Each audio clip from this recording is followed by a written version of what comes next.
4 unsur penting pembentuk ukhuwah al-Islamiyah. Pertama yang kita perjelas biar nggak salah. Kemudian kalau udah salah definisi kesannya salah. Al-ukhuwah al-Islamiyah itu artinya bukan persaudaraan di dalam Islam. Kurang tepat bahkan salah kalau diterjemahkan seperti itu. Kenapa saya bisa berkata seperti itu? Karena dari kata-katanya al-ukhuwah artinya persaudaraan, ditambah al-Islamiyah, ditambahnya dengan alif dan lam seperti alif dan lamnya di al-ukhuwah. Itu namanya kalau dalam ilmu nahwu shoroh, ya, dalam ilmu grammarnya sifat dan mausuf. Ada yang disifati dan ada sifatnya. Contoh, ya, gadis yang cantik. Tuh, nah, ada yangnya kan, menunjukkan itu sifat gadis tersebut cantik.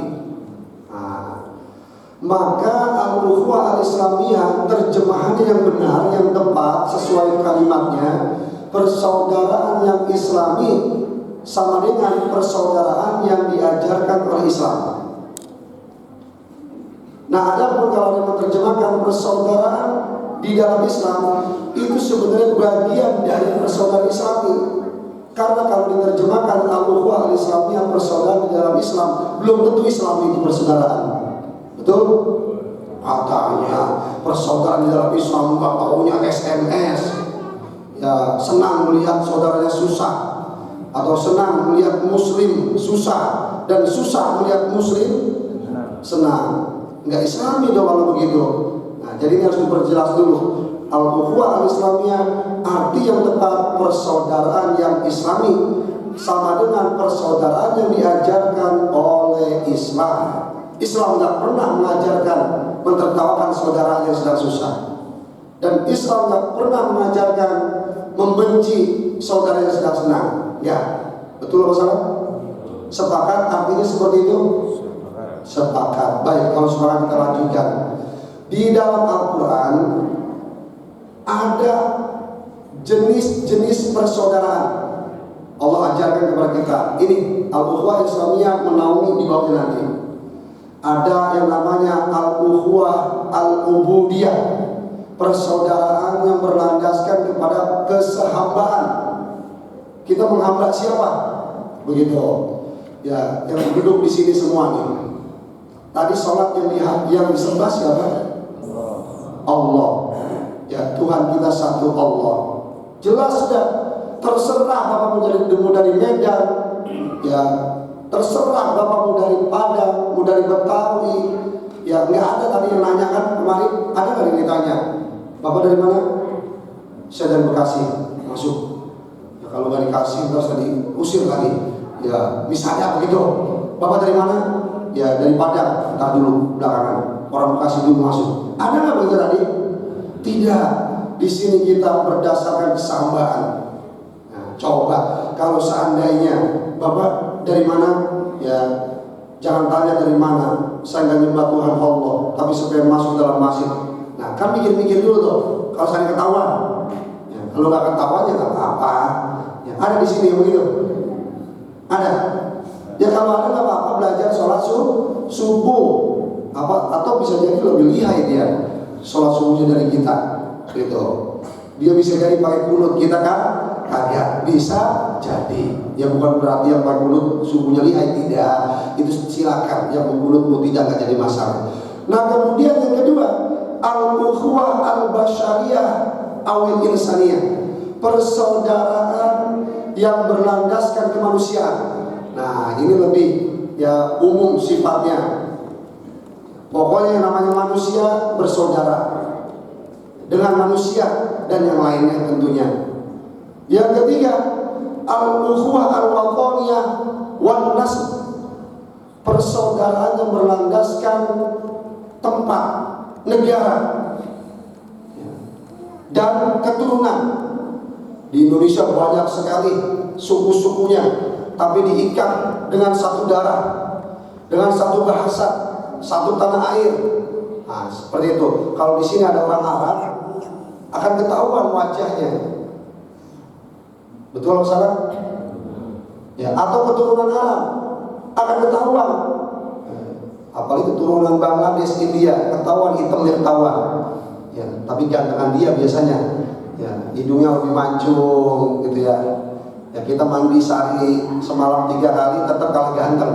Ya, mereka mandi seminggu sekali ya tetap lebih ganteng. Gitu. Nah, kemudian yang terakhir baru ini al-ukhuwah fi dinil Islam. Nah, ini baru yang keempat, persaudaraan di dalam Islam. Rasulullah bersabda, antum ashabi ikhwanuna din ya'tuna ba'di. Ya, Rasulullah kepada sahabat bilang begini. Artinya sejaman dengan Rasulullah hidupnya itu, ya para sahabat, kalian adalah sahabat-sahabatku. Sedangkan saudara seagama datangnya nanti setelah aku tiada. Tuh. Jadi jelas. Ya, al-ukhuwah al-islamiyah terjemahan kembali tadi persaudaraan yang Islami. Kalau ibu bapak, adik-adik bersaudara dengan baik kepada sesama muslim, itu persaudaraan yang Islami. Kalau ibu bapak berbuat baik kepada tetangga yang non muslim, ya, maka apa? Itu juga mengamalkan persaudaraan yang Islami yang diajarkan oleh Islam. Bisa dipahami? Nah, sekarang ibu bapak, ketika kita berkali-kali bilang persaudaraan yang Islami, saat ini bangsa dan negara kita sedang diuji akan persatuannya. Betul atau salah? Ya. Saat ini orang Indonesia saling tohok menohok. Gua yang Pancasilais, lu kagak. Betul atau salah? Ya. Atau mungkin bapak yang bilang, kami ustadz yang Pancasilais atau yang Pancasila, ustadz kagak. Ya. Pak, jujur, sebenarnya saya nggak tertarik. Kalau yang ngomong itu orang Indonesia, saya nggak percaya. Kenapa? Kita lahir tumpah darah kita di NKRI. Bahkan waktu TK udah diajarin Pancasila. Lebih-lebih SD. Saya ingat benar Pak. Saya paling mau itu kalau upacara bendera, kalau disuruh, kalau dapat giliran baca Pancasila. Ya, disuruh jadi apa namanya pimpinan upacara, apa sih namanya? Oh, komandan upacara. Saya nggak mau, gemetar sama diri itu dulu. Ya Allah, sekarang di atas mimbar juga gemetar saya. Ya dulu. Terus kalau disuruh baca undang-undang kepanjangan, ya Pancasila paling enak. Ya maju selangkah, maju selangkah, langsung dibuka Pancasila 1. Wah, blok, langsung tahu lagi. Mundur belakang selangkah, selesai. Nah, kalau kita dari kecil sudah dibina, ya bahasa sudah disampaikan, diajarkan dengan Pancasila. Sekarang setelah dewasa, gede, tua seperti ini, kita saling menolong. Kami yang Pancasila, kamu kagak. Saya nggak habis pikir. Itu orang habis minum bir, ya, atau mungkin habis makan daun kecubung, ya, sehingga mabok, ya. Saya nggak percaya. Itu orang Indonesia yang bilang seperti itu. Kalaupun ya betul ada, ini pekerjaan ya agen-agen intelijen asing tentunya yang ingin memporak-porandakan Indonesia. Karena itu Pak, udah kesampingkan, ya, kesampingkan. Saya Bapak Garuda semuanya di dada, di dada kita singkatannya. Itu lagu Pak, ya lagu, bukan berarti kemudian ya Garuda yang taruh di sini, Islam dikeluarin. Ya Garuda ya Islam, Islamnya Garuda. Itu hanya lambang, tapi isinya Pancasila. Itu Islami sekali. Udah, pokoknya ya kita bersepakat. Ya dalam konteks ini, al-ukhuwah kita sedang diuji betul-betul sebagai anak bangsa, sebagai satu negara kita sedang diuji. Jangan mau. Nah kemudian ketika ujian ini tiba ada di hadapan kita, satu dari dua tentunya. Tapi kita berharap yang pertama apa itu? Kita sukses ke depan. Rakyat umat Islam yang notabene mayoritas di Indonesia kian kuat ukhuwahnya. Ke depan nanti siapapun presidennya nggak bisa digoyang-goyang lagi. pokoknya udah punya pengalaman. Nah, tapi yang kita khawatirkan, yang namanya ujian itu yumdah au yudmam, mengangkat, memuliakan seseorang kalau dia naik, istilah anak sekolah, kalau dia naik kelas, artinya juara, dia dimuliakan. Tapi yudmam, dia juga bisa terhinakan. Kenapa? Gagal. Iya, kalau cuma diam di kelas, ini drop out. Naudzubillah summa naudzubillah. Kita jangan sampai masuk kategori kedua. Ketika ujian seperti ini, bangsa kita hancur. Kagak enak, Pak. Ya, hidup tinggal di negara konflik kagak enak. Sudah ngerasain, Pak, melihat langsung bagaimana Pakistan, bagaimana Afghanistan. Allahu Akbar. Katanya hotel itu tempat paling nyaman. Kenapa nyaman? Udah bayar. Ya, kenapa nyaman? Ada bapak ibu yang nginep di hotel ngepel sendiri. Ya, waktu baru masuk check in, nih Pak alat pelnya, ini selimutnya belum diberesin dari sini. Ada begitu? Nggak ada. Nyaman betul. Masuk AC udah dingin nih kayak di sini nih. Oh, kalau ini lebih dari hotel ini. Makanya saya betah betul. Ya, saya betah betul. Ya, kalau di sini ceramah 3 jam juga kuat sekali. Ya. Makanya tadi saya dengar samar-samar, duduk apa diri, ya, duduk apa diri. Kalau diri kelamaan kan nggak salah, ya, ya enggak Pak, ya haus kalau puasa itu, ya biasa-biasa aja, ntar sebentar lagi saya turun. Nah, kemudian ibu bapak, di titik ini supaya kita tidak sampai hancur, ya, anggap misalnya pahitnya begini, kalau di luar sana, di luar Al-Ghani terbakar semuanya, Al-Ghani tidak boleh terbakar. Begitu, ya. Kalau di luar sana terbakar, terprovokasi, di Al-Ghani tidak boleh terprovokasi. Artinya apa? Menjadi barak pertahanan. Untuk kemudian kita, ya, bertahan sambil menyerang. Dalam konteks ini, yang lain mungkin bisa dihancurkan, kita tidak boleh bisa dihancurkan. Usul di Musia Jaya kita bertahan. Karena itulah ilmunya harus kita pelajari, supaya persaudaraan yang Islami ini tidak bisa dihancurkan oleh siapapun. Rumusannya dulu kita harus pahami. Nah, arba'atul anasir, 4 unsur rumusan persaudaraan Islami. Ketika 4 unsur ini kita pahami dengan baik dan kita amalkan dengan baik, nggak akan ada yang bisa yang mengotak-atik seperti Masjid Al-Ghani yang kokoh ini. Insya Allah, silakan orang menghancurkan. Caranya tapi gimana? Dicoret-coret, dipilok, ya, bahkan kacanya dipecahin. Selama pondasinya dibangun dengan benar dan dia tidak mampu menggali pondasinya, Al-Ghani tetap akan berdiri tegak. Nah, jadi seperti itu kita. Ya, kalau kita sudah tahu ilmunya, tinggal kita lihat pokoknya. Bapak bisa miskinkan saya, tapi rukun Islam, rukun iman saya nggak bisa dia memiskinkan, maka apa? Saya menang, kita menang. Unsur yang pertama, at-ta'aruf. Apa Pak, Bu? Ya, kalau Bapak Ibu dengar ta'aruf, ingat apa tuh?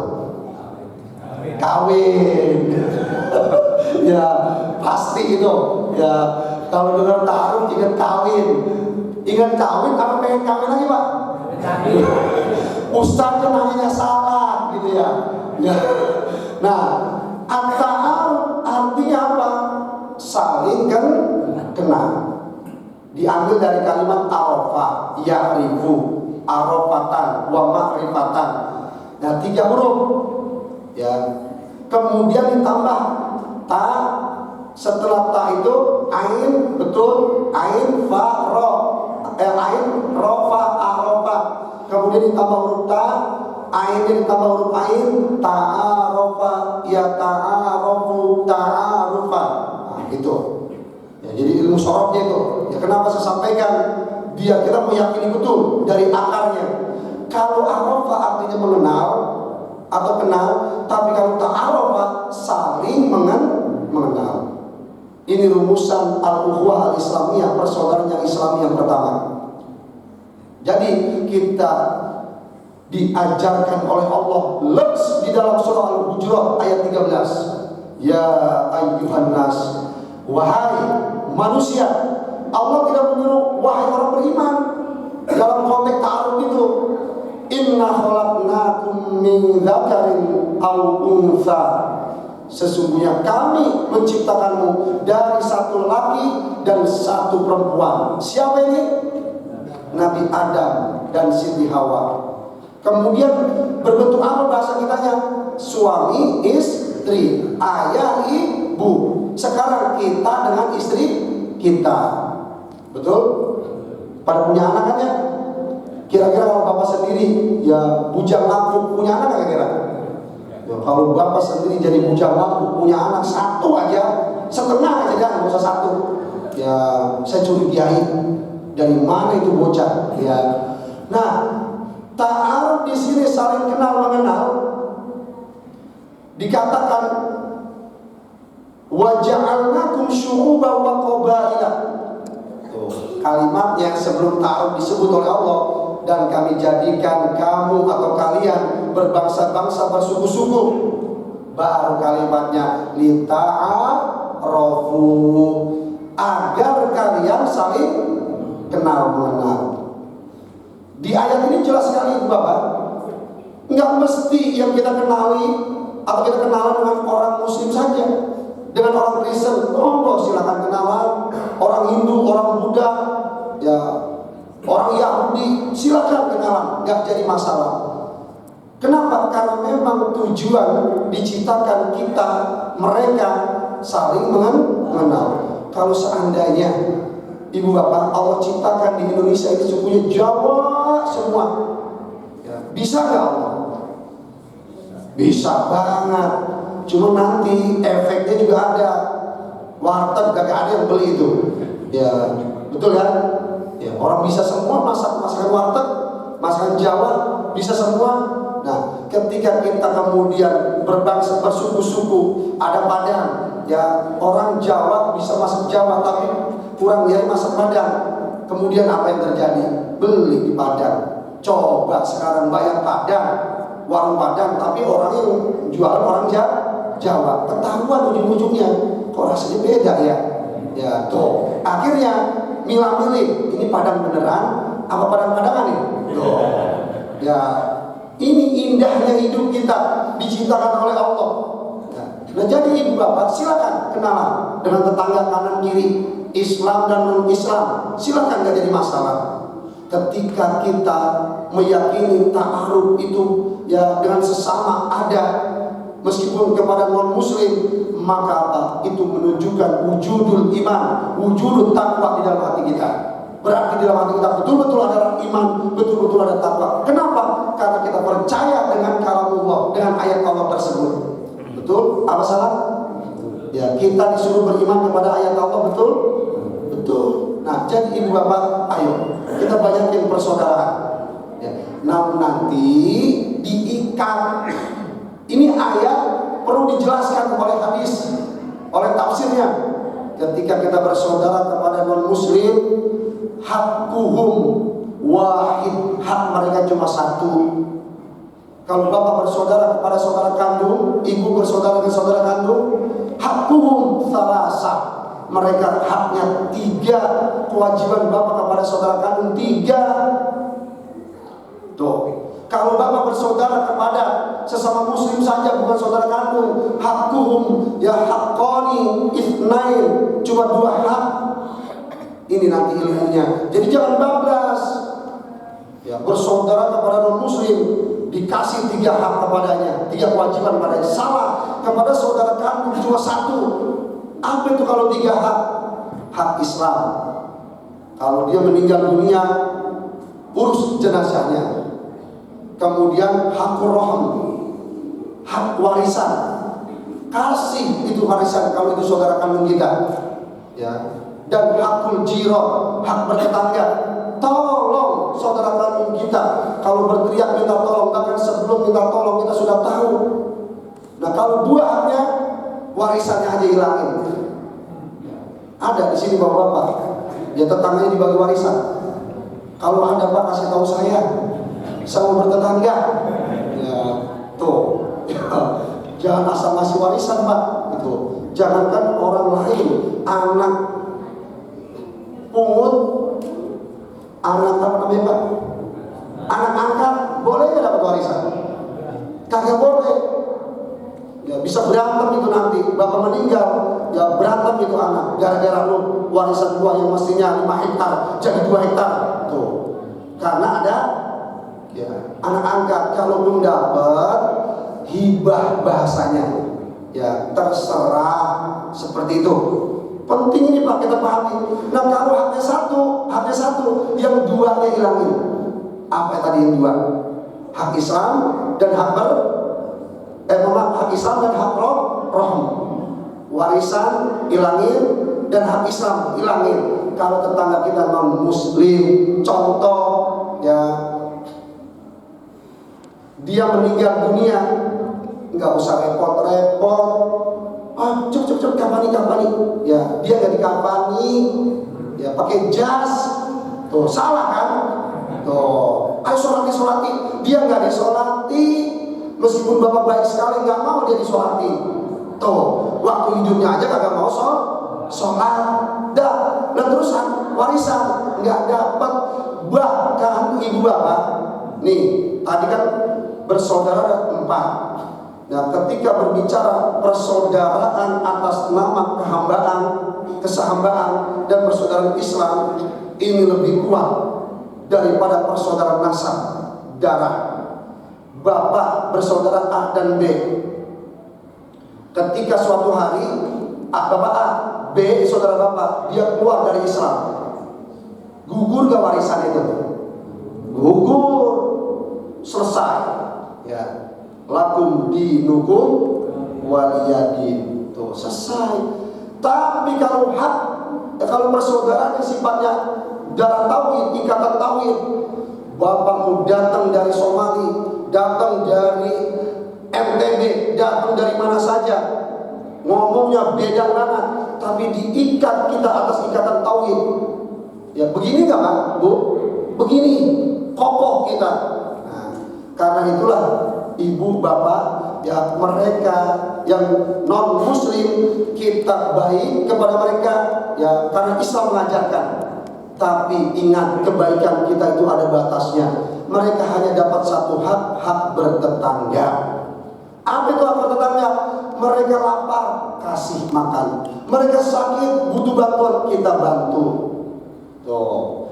Bahkan kalau perlu sebelum mereka teriak kita tolong, sudah kita tolong. Kenapa? Karena kita sudah ta'aruf, sudah saling mengenal. Jadi titik terpenting, silakan ta'aruf kepada siapapun, non muslim sekalipun, tapi ketahuilah batasan-batasan. Jangan galak sama orang Islam, sama non muslim baik minta ampun. Ya atau dibalik pun tidak baik. Yang baik bagaimana? Kepada semuanya baik. Tapi baik di sini Bapak Ibu bukan berarti senyum, dipukul pelopok. Ya kemudian dijorokin, barangnya diambil, mobilnya diambil. Ya ambil aja semua itu, biar banyak tawa dia nanti. Ya, gila kalau seperti itu. Baik itu ada tahapannya juga. Islam mengajarkan ketegasan demi ketegasan. Nah kemudian yang kedua, unsur yang kedua, ya, at-tafahum, yaitu saling memahami. Saling memahami. Ibu bapak diambil dari kata-kata fahimah, ditambah huruf ta dan huruf alif juga. Tafahama, ya tafahamu, tafahuman. Tafahum, saling memahami. Kalau kalimat saling memahami, anggap dari A dan B. Ini kedua-duanya harus aktif atau satu aja ibu bapak yang aktif? Dua-duanya. Ini kunci sukses. Istilahnya ini anak kunci, ini gemboknya, harus ada kedua-duanya. Kalau cuma satu yang dipaksa memahami dan dia nggak bisa memahami, kira-kira bisa nggak terjadi persaudaraan? Kagak bisa. Contoh real misalnya. Nih, bapak paksa saya untuk memahami bapak-bapak di sini, tapi bapak nggak pernah bisa memahami saya. Ngambek saya, dah gua pulang, diundang kagak mau, ya mendingan ngaji di tempat lain, selesai urusan. Tuh, ya. Atau mungkin, nah ini real Pak, terjadi. Udah saya omongin DKM-nya. Ya, suatu malam 1 juz 23 rakaat Pak. Saya masuk udah ada. Nah, jamaahnya kemana? Ya. Nah, perumahan masalahnya Pak. Kalau di kampung 23 masih jalan. Ya, tapi nggak ada kata 1 juznya. 1 juz panjang apa pendek Pak? Panjang. Bagi orang Indonesia panjang. Ya, bagi orang sono Pak pendek. Orang mana Pak? Orang Arab dah, itu aja dah. Ya, karena bahasa mereka itu Pak. Wah, pas sholat tarawih, pas kultum, lah bocah lari sono, lari sini, lari sono. Wah, ini alamat ini alamat ini. Ya, alamat ini. Udah stres betulan. Ya, coba kita saling memahami. DKM memahami jamaah, jamaah memahami DKM. Maksudnya gimana? Kaji ulang kebijakan ini. Itu belum seru Pak. Nah, ketika 8 rakaat habis jamaah, imam sama Bilal sama saya. Ya. Bapak jangan bilang kemudian Ustaz belum dapat amplop jadi gak kabur. Kalau sudah dapat amplop udah kabur duluan ya. Enak aja. Ya. Kalau saya Pak siap, 39 juga siap. Tenang saya 39 rakaat. Ya, tapi itu tadi. Ya, kalau dalam satu barisan, kalau di belakang mungkin saya nyelonong juga itu. Ya, pas besok, wassalamualaikum warahmatullahi wabarakatuh. Ya, nyari yang. Nah, kita harus bisa memahami kondisi jamaah. Udah tahu jamaah yang baca Quran aja jarang, ngaji aja nggak bisa, makanya jarang baca Quran. Nah, kemudian ketika baru masuk masjid, ya masjidnya sempit Bapak. Kalau masjidnya lega sih nggak apa-apa, sempit. Lebarnya itu sekitar 6 meter. Ya, satu rumah. Ya, satu rumah ini kan Pak Susu mantep nih. Ya, pokoknya satu rumah dah. Ya Allah Pak, sedih saya. Ya, ketika 8 rakaat sudah curiga. Pertama di benak saya ini 1 juz 11 rakaat kali ya. Ya, enggak tahunya Pak kok diri lagi ya. Nah pas diri lagi jur semuanya. Ya, saya DKM-nya ketua DKM-nya senyum. Ya senyum sama senyum. Ya, kemudian Pak ya berlalu terus berjalan dalam hati saya. Kemudian pas pulang, Pak Ustadz ketemu sekali lagi. Ya, dengan 1 juz siap kalau saya. Ya, mau 2 juz juga siap. Ya, tapi lihat jamaah itu. Ya, tahun depan mungkin Pak dikaji ulang. Jadi jangan ngegos DKM. Ya, istilah supir jangan menginjak gas terus. Lihat pada mabok bakal itu. Ya, lihat pada mabok bakal. Nah, ketika di sini kondisinya misalnya mampunya 11, udah jangan diributin. Ya, alhamdulillah Blok S Jamrut itu konsultasi dulu. Ya Ustadz sepuhnya, Ustadz gimana ini ada ide dari ya pokoknya kiai yang imam dia kalau mau jadi imam kalau misalnya tetap 11 rakaat ya harus 23. Saya jawab begini, biarin usir dia aja sekalian. Iya, kalau saya lebih utamakan jamaah. Kenapa? Lebih banyak. Mestinya ustaz yang lebih berpikir maju, kiai lagi. Ya, kiai. Nah, biarkan coba tanya warga. Ya, maunya 8, 11 sama witir atau 23. Jangan kita yang menentukan.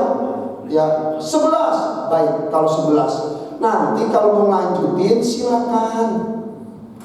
Begitu udah simpel. Jadi jangan obrak-abrik itu umat. Kenapa? Sayang ibu bapak. Ini Ramadan, orang sebanyak ini sekarang ataupun ketika habis Isya atau sholat Isya, siapa yang mengumpulkan? Allah, bukan kita. Coba aja Pak DKM. Nanti di tanggal 2 Idul Fitri kumpulin orang. Kumpulin, bilang ibu bapak kita makan opor ayam. Ya, makan daging, makan rendang, beliin anggur, kagak ada yang kumpul. Pulang kampung semua. Ya, susah ngumpulin orang. Nah, ketika udah kumpul semua, jangan kita usir dengan cara yang halus. Itu saya bener, saya belak-belakan aja. Ya, kalau nggak diundang lagi saya terserah. Ya, masih banyak masih yang mengundang saya. Ya, bodoh menanam dapat orang sini. Ya, tuh. Jadi jangan kemudian wah pokoknya Pak Ustadz di masjid kami semalam 5 juz. Ada jamaahnya? Ya imam mikrofon dong berdua. Nah, jadi jangan paksakan. Tafahum, saling memahami. Enak bener ibu bapak kalau kita belum bisa bersatu. Ya, kenapa Allah nggak jadikan Indonesia NU semua? Kenapa nggak Muhammadiyah semua? Nggak ngatung semua? Ada ngewer-ngewer, ada yang ngatung. Ya, iya, ya. Terus ada yang jidatnya hitam, ada yang kagak. Ada yang jenggotan, ada yang kagak. Coba kalau kita di sini tuh, saya lihatin kenapa saya ngomong gitu? Karena ada di sini, ada yang jenggotan, ada yang jidatnya hitam, ada yang kagak jenggotan, ada yang kagak hitam jidatnya. Kalau saya suruh diri semua, yang ngatung sebelah kiri, banyak yang gerak sebelah kiri. Ya, tuh. Yang nggak ngatung sebelah kanan, banyak. Ya, tapi ketika kita tafahum, kita belum bisa bersatu. Oke, nggak emu semua di alkoholi. Ya, tapi kita tafahum, enak kan duduknya. Ya, saya yakin bapak agak ngatung, mengapit yang ngatung. Ya, apapun yang dijotosin, ya. Terus, ya, kakinya diinjek dua-duanya kanan kiri, ya. Supaya apa? Besok nggak sholat di sini lagi. Ada kagak? Ketika kita saling memahami, indah betul. Bahkan buka puasa nggak perlu semangkok, kolak berdua. Tuh, ya. ya mungkin ya terjebak itu paling pas sama berdua. Ya, karena kalau duduk sila kan nggak kelihatan. Ya, yang pas sendiri tepuk jidat dia bujuk. Ya, gua orang ngatung makanya. Padahal selama ini dia ngatain gua tuh. Ya, indah sekali umat Islam kalau belum bisa bersatu, kita saling memahami. Nah, ibu bapak, yang ketiga, unsur yang ketiga adalah at-ta'awun. At-ta'awun sama ana, dari kalimat ana kemudian ta'awana, ya ta'awanu ta'awunan. Tuh. Artinya apa? Saling menolong. Setelah saling mengenal, saling memahami, kemudian saling menolong. Dengan apa kita tolong saudara kita yang sudah kita kenal, yang sudah kita pahami. Kalau orang sudah saling mengenal, sudah saling memahami, sebelum saudara kita berteriak, kita sudah tahu permasalahannya. Betul masalah?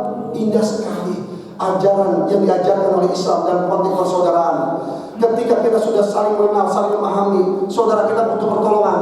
3 caranya kita menolong. Pertama, bil qalbi. Tolong saudara kita dengan hati.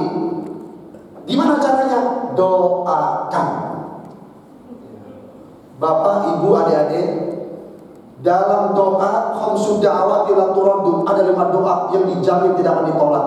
Kalau sudah dipanjatkan, sudah diucapkan, Allah nggak bakal nolak. Ya. Dari 5 doa itu, mana yang paling mustajab, paling cepat maksudnya? Asra'u ijabatan, yang paling cepat da'watul akhi li akhihi bil ghaib.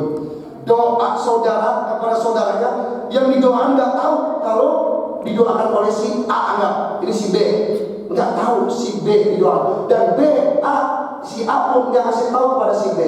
Itu ya, coba umat Islam ya, kalau kita saling mendoakan. Contoh, bapak ibu belum mengenal saya, bahasa baru kenal istri Ustaz, itu aja ya. Kemudian dalam hati, ya Allah, panjangin umur Ustaz yang lagi ceramah, begitu ya. Misalnya, panjangin umur Ustaz yang lagi ceramah, limpahkan rezekinya ya, pokoknya doa kebaikan ya.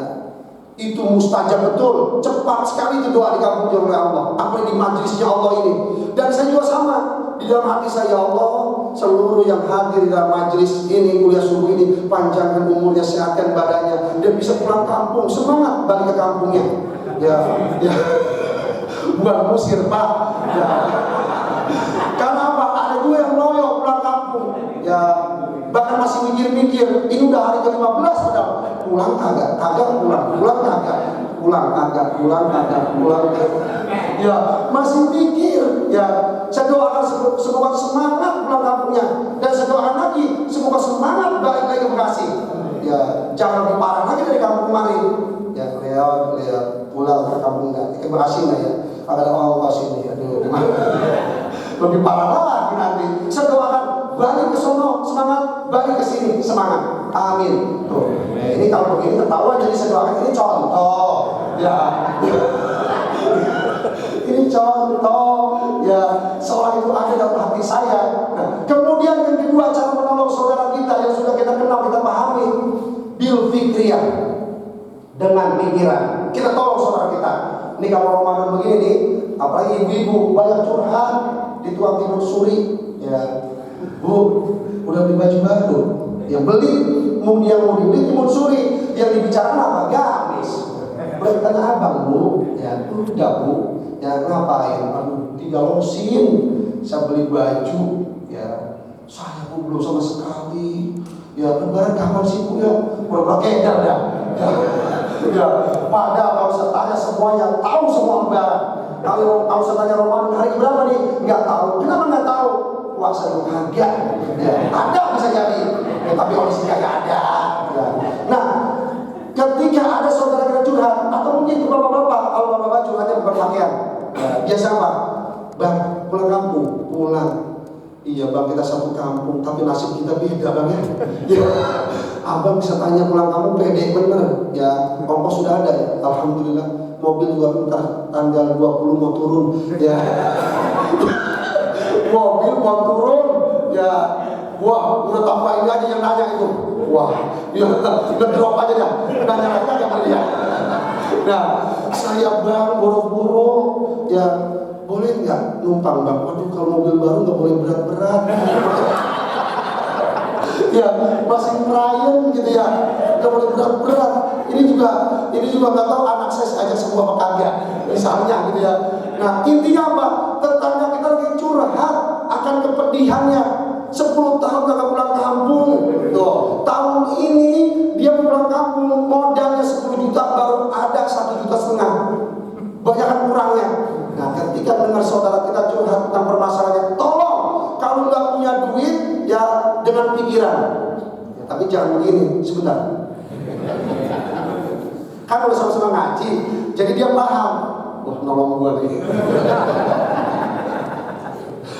Mungkin dia megangin pikirannya ya 3 jam begini aja. Nah, jadi beri saran begini aja bang. Ya. Kalau abang mau, ya, saya kasih ongkos pulangnya. Misalnya, ini ide saya, balikin ke Maxim bisa ngongkosin. Wah, ya mantap bener kalau ada seperti itu. Kalau saya nggak punya ngongkosin, ya dengan ide saja, bang. Kalau bisa nih, saya punya link. Ya Sido muncul, ya jamu, ya jamu itu ngasih gratisan, ya tempatnya itu di stasiun ini itu. Dah, saya punya teman, ini nomor telepon. Mantap bener. Tolong saudara kita seperti itu dengan pikiran. Kalau misalnya broken home, gimana bang ya bini saya, ya ngelawan mulu bang. Ya udah saya tulis pernyataan kalau lu ngelawan lagi yang ketiga kali gua cerai. Ya, tapi bang saya menyerahin, kasihan ada anak-anak. Ya, tolong dengan pikiran. Yuk kita ke rumah Pak Ustadz, kita konsultasi ke ahlinya. Ya, tapi bang kalau ke rumah Pak Ustadz kan nanti yang bawain tentengan. Ya, saya nggak punya duit bang. Ya, kalau nggak tenteng nggak enak. Yang nggak enak perasaan gitu bang. Ya, kan biasa gitu. Ya nggak usah takut pak. Sebenarnya ke rumah Pak Ustadz nggak mesti tentengan. Ya, Ustadz nggak butuh tentengan. Ya, udah jamaah Goli udah cerdas-cerdas, udah paham. Ya, nggak usah data dijelasinnya. Ya. Nah kemudian cara menolong yang ketiga, bil amal, real, apa kebutuhannya? Contoh, kita melihat orang lapar, tetangga kita atau orang di jalanan, lapar. Ya jangan pakai yang kedua tadi dengan pikiran. Ya. Lapar pak, ingat menjaga wajahnya. Siapa yang bersungguh-sungguh pasti akan dapat. Wah, dia sungguh-sungguh nonjok kita itu. Ya. Orang lapar jangan diceramain. Tuh, kenapa saya berani ceramah di sini? Udah kenyang semua ini. Ya. Habis sahur. Ya, bahkan masih ada nyimpen mungkin. Ya persiapan. Nah, jadi ibu bapak lihat ada orang kebakaran, tolong kebakaran, sabar pak, sabar, istighfar. Oh, dendam betul ya nanti. Ya, kalau rumah bakal kebakaran, teriak lagi, ya kebakaran, ganti sabar. Wah, ya sabarnya beda dengan kita. Kalau kita benar-benar bilang sabar, ikhlas, kalau dia ngejek, sabar, ya sambil minum lagi, sabar. Oh, ya hati-hati. Kita ketika menolong itu sesuai dengan real kondisi. Ya kalau kita mampunya, yang pertama, yang kedua, yang ketiga, berikan sesuai dengan yang diminta tentunya. Yang terakhir, ini unsur paling berat dan paling penting tentunya, yaitu at-takaful. Ya. Apa itu at-takaful? Sepenanggungan, seperasaan dalam susah dan senang. Kalau umat Islam sudah bisa seperti ini, ya, senang melihat muslim senang, susah melihat muslim susah, mantap. Dan ini sudah dibuktikan oleh para sahabat. Makanya kejayaan umat Islam di zaman Rasulullah, para sahabat, dan terus tabi'in dan selanjutnya, dan di zaman kita ini, ya kita, ya yang tadi saya katakan, seolah mau diporak-porandakan, dan kita kadang masih tetap berdiam. Melihat saudara kita disakiti, kita masih diam, bahkan biarin dia yang disakiti, gua kagak. Tuh, ya seperti itu ada di hati kita. Kalau kita sudah seperti para sahabat dalam satu kisah, setelah pertempuran selesai, yang terluka tapi belum gugur, ya, dalam kondisi kepanasan di padang pasir, apa yang terjadi? Minum, haus, dibawakan air. Ketika mau diminum oleh yang terluka parah di antara jenazah yang lainnya, mau diminum, terdengar rintihan dari sebelahnya, ya, dalam tumpukan orang yang sudah luka parah dan gugur. Minum, ya, haus. Kemudian orang-orang yang pertama nggak jadi minum, minta serahkan kepada saudara kita yang di sana. Yang nomor dua, ya mau minum, terdengar suara nomor tiga, rintihan nomor tiga, minum, haus, diserahkan ke nomor tiga, yang nomor dua nggak jadi minum. Apa yang terjadi? Nomor pertama itu, sahabat pertama, gugur. Yang kedua gugur sebelum minum. Yang nomor tiga pun gugur sebelum minum. Air itu sampai nggak terminum. Kenapa? Saudara mengutamakan saudara. Hebat apa tidak, Pak? Ajaran yang diajarkan oleh Islam bagus atau tidak? Bagus sekali. Mari kita bawa pulang pagi ini 4 oleh-oleh. Pertama adalah unsur ta'aruf, saling kenal. Yang kedua tafahum, saling memahami. Yang ketiga at-ta'awun, saling menolong. Dan yang terakhir at-takaful, seperasaan. Tuh, ya nanti Bapak buktikan waktu pulang kampung. Ya sebelum pulang kampung, di sini tentunya Pak, ya Bapak seperasaan. Bapak pulang kampung, yang jaga satpam, jangan pelit sama satpam, Pak. Yo, satpam coba dititipin apa? Pak, rumah nomor 24. Ya mohon maaf ya kalau ada nomor 24. Siapa? Ya, siapa? Ya. Saya berani ngomongnya kalau Bapak ya gak marahan orangnya. Ya, pas saya nyebut. Ya, misalnya nomor 24. Ya Pak, ya tolong ya jagain. Langsung. Ya orang titipin apa kek? Ya titipin apa kek? Ya anak kunci kek? Ya anak kunci yang benar. Bukan anak kunci tetangga lagi. Tuh benar Pak. Ya kita harus saling perasaan Pak. Insya Allah Pak, orang kalau kita perhatikan, jangan perhatikan kita. The more we give, the more we get. Sebanyak yang kita berikan, dia juga Pak akan memberikan kepada kita, sehingga kita lebih banyak mendapatnya. Betul. Ini Pak nih di Blok A sama kemarin Pak RT-nya dulu 2 tahun yang lalu, ya satpam itu Pak seperti budak, ya gaji mintain beras dari rumah-rumah, bukan digaji oleh Pak RT. Wah itu Pak RT, Pak RW, saya marah-marah betul. Kau siksa orangku, ya maksudnya orang kampung saya Pak. Kan yang jadi, ya kan yang jadi satpam biasa orang kampung Pak. Coba ada bapak-bapak yang mau jagain depan saudara, ada. Enak aja orang di bumi lu siksa. Ya, lu udah tinggal di sini. Mau saya apa? Mental saya bukan mental yang mau disuruh. Saya nggak mau Pak jadi satpam. Ya, nggak mau saya jadi satpam. Ya, enak aja para pendatang, pada enak-enak tidur di rumahnya, buat tidur di pos ronda. Ada mau? Ya, kalau saya, ya. Nah jadi kita seperasaan, ya supaya aman rumah kita juga mengamankan perasaan saudara kita. Aman betul Pak. Coba sayangin ya satpam. Aman Pak, ya aman. Nah, jadi kita coba ukhuwah Islamiyah kita terapkan di wilayah Algoni ini dulu, dan kita buat barang pertahanan. Ya semoga Indonesia terselamatkan. Ya. Para tokohnya yang notabene muslim, ya saat ini Habib Rizik muslim, Pak Tito muslim. Coba